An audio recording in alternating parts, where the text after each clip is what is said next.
बिस्मिल्लाहिर्रहमानिर्रहीम। हमारे YouTube channel के सामाईन और नाजरीन, अस्सलामु अलैकुम वरहमतुल्लाहि वबरकातुहू। नहमदुहु व नुसल्ली व नुसल्लिमु अला रसूलिहिल करीम, अम्मा बाद, फ़ाऊज़ु बिल्लाहि मिनश शैतानिर रजीम, बिस्मिल्लाहिर्रहमानिर्रहीम। दुरूद पाक पढ़ लें। अल्लाहुम्मा सल्ली अला सय्यदिना व मौलाना मुहम्मदिन व बारिक व सल्लिम सल्लु अलैहि सलातुम व सलामन अलैका या रसूल अल्लाह सल्लल्लाहु ताला अलैहि वसल्लम। मुअज़्ज़ज़ सामाईन हजरात, आज मैं गुफ्तगू आपसे नमाज के मौजू पर करूंगा।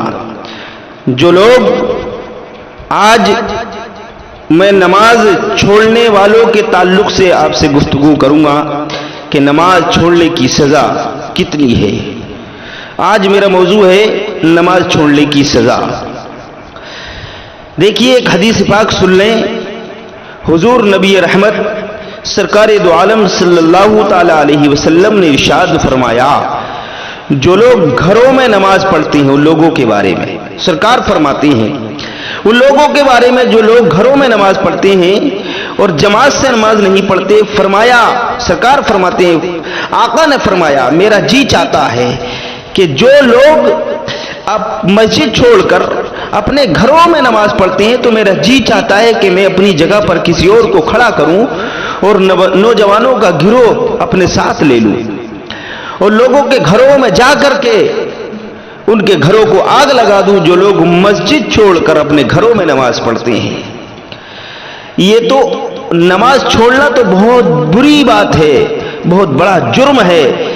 मेरे आका ने उन लोगों के बारे में फरमा रहे हैं जो लोग मस्जिद में नमाज नहीं पढ़ते, घरों में पढ़ते हैं मगर मस्जिद में नहीं पढ़ते, तो उन लोगों के बारे में भी मेरे सरकार फरमा रहे हैं कि मेरा जी ये चाहता है कि मैं उनके घरों में आग लगा दूं। तो सरकार को कितना गुस्सा है, मेरे आका के तेवर बदल गए, मेरे आका को जलाल आ गया। उस सरकार दो आलम ने इरशाद, मेरे आका को जलाल आ गया और मेरे आका ने फरमाया कि मेरा जी चाहता है कि उन लोगों के घरों को आग लगा दूं जो लोग मस्जिद छोड़कर घरों में नमाज पढ़ती हैं। अब वो लोग जरा अपने गिरेबान में झांकें और सोचें कि उन लोगों का क्या हाल होगा जो नमाज को बिल्कुल पढ़ते ही नहीं, सिर्फ जुमा पढ़ते हैं, और बाज तो बदनसीब ऐसे भी होते हैं कि जुमा भी छोड़ देते हैं। तो मेरे भाइयों, नमाजों की पाबंदी करो, न सुधरोगे तो मिट जाओगे हिंदी मुसलमानों, न सुधरोगे तो मिट जाओगे हिंदी मुसलमानों, दास्ता तक भी न होगी तुम्हारी दास्तानों में। वो मुअज़्ज़ज़ थे ज़माने में मुसलमान होकर, हम ख़ार हुए तारीके क़ुरान होकर। दरसे क़ुरान को अगर हमने ना भुलाया होता, ये ज़माना ना ज़माने ने दिखाया होता। हज़रात, अब उन लोगों के बारे में ज़रा सुन लीजिए जो लोग बिला वजह बगैर उज़्र के जुमा छोड़ देते हैं। हदीस पाक में आता है, अल्लाह के रसूल ने फरमाया, जिसने बगैर किसी उज़्र के 3 जुमे छोड़ दिए तो गोया कि उसने इस्लाम को अपनी पुश्त के पीछे डाल दिया, उसने परवाह नहीं की इस्लाम की। और एक और हदीस के अल्फाज हैं, हुजूर ने फरमाया, जिसने बगैर किसी उज़्र के 3 जुमे छोड़ दिए उसका नाम मुनाफिकों की फहरिस्त में लिख दिया जाता है। जिसने बगैर किसी उज़्र के 3 जुमे छोड़ दिए उसका नाम मुनाफिकों की फहरिस्त में लिख दिया जाता है। तो मेरे अजीजों, मुनाफिकों की फहरिस्त में ये छोटा जुमला नहीं है। मुनाफिक जहन्नमी है, मुनाफिक जहन्नम में जाएंगे। तो रब के प्यारे हबीब फरमा रहे हैं, जो शख्स बगैर किसी उज़्र के 3 जुमे छोड़ दे तो उसका नाम मुनाफिकों की फहरिस्त में लिख दिया जाता है। मतलब क्या है हदीस पाक का? मतलब यह है कि जहन्नम में जलना पड़ेगा, जहन्नम में डाला जाएगा, वो इंसान जहन्नमी हो जाएगा। और एक और हदीस के अल्फाज हैं, जिसने सुस्ती की वजह से 3 जुमे छोड़ दिए तो उसके दिल पर अल्लाह गफलत की मोहर लगा देता है। ये वो बदनसीब शख्स है जो नमाज जुमा छोड़ देता है, सिर्फ सुस्ती की वजह से छोड़ देता है, सिर्फ सुस्ती की वजह से छोड़ देता है, काहिली की वजह से छोड़ देता है। ये कैसा बदनसीब है, ये कैसा कम नसीब वाला है, ये कैसा कम बख्त इंसान है कि सुस्ती की वजह से जुमे को छोड़ देता है। तो मेरे अजीजों, जुमा न छोड़ो सुस्ती की वजह से, बल्कि जुमा भी पढ़ो और जुमे के साथ साथ दूसरी जो दीगर नमाजें हैं, फर्ज की हुई जो दूसरी नमाजें उनकी भी पाबंदी करो।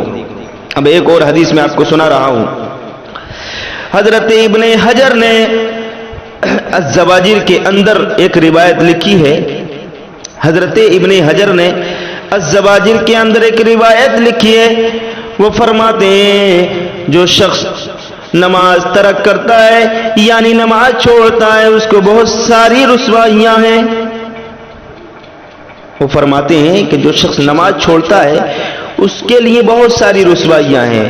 وہ کہتے ہیں پہلی بات تو یہ ہے کہ اس کی عمر کی برکت اٹھا لی جاتی ہے، اور دوسری بات اس کے چہرے سے صالحین کا نور اتار لیا جاتا ہے، اور تیسری بات وہ کوئی بھی عمل کرے اس کا ثواب اس کو نہیں ملتا، اور چوتھی سزا اس کو یہ ملتی ہے کہ اس کی دعائیں قبول نہیں ہوتی، اور پانچویں سزا اس کو یہ ملتی ہے کہ نیک لوگ بھی اس کے حق میں دعا کریں تو ان نیک لوگوں کی دعا قبول ہوتی ہے، مگر ان نیک لوگوں کی دعاؤں میں سے اس بے نمازی کا حصہ نکال لیا جاتا ہے. کوئی نیک اللہ کا بندہ برگزیدہ بندہ دعا کرے مولا کریم کائنات پر رحم فرما تو ان کی دعا تو قبول ہوتی ہے، مگر ان نیک لوگوں کی دعاؤں میں سے اس بے نمازی کا حصہ نکال لیا جاتا ہے. اور وہ آگے فرماتے ہیں اور جب وہ مرنے لگتا ہے نزا کے وقت تو تین سزائیں اس کو وہاں ملتی ہیں. یعنی جب وہ مرتا ہے نزا کے وقت 3 سزائیں اس کو ملتی ہیں، یعنی بھوکا مرے گا، پیاسا مرے گا، ذلیل ہو کر مرے گا جو بے نمازی ہوگا، اور 3 سزائیں اس کو قبر کے اندر دی جائیں گی. حضرت امام ابن حجر کہتے ہیں کہ اس کی قبر تنگ کر دی جائے گی، اور دوسرا یہ کہ اس کی قبر میں آگ بھر دی جائے گی، آگ کے شعلے اس کی قبر میں ڈالے جائیں گے، اور تیسرا یہ کہ ایک اژدہا اس کے اوپر مقرر کر دیا جائے گا جو ایک بار ڈنک مارے گا تو 70 گز زمین میں دھسا دے گا.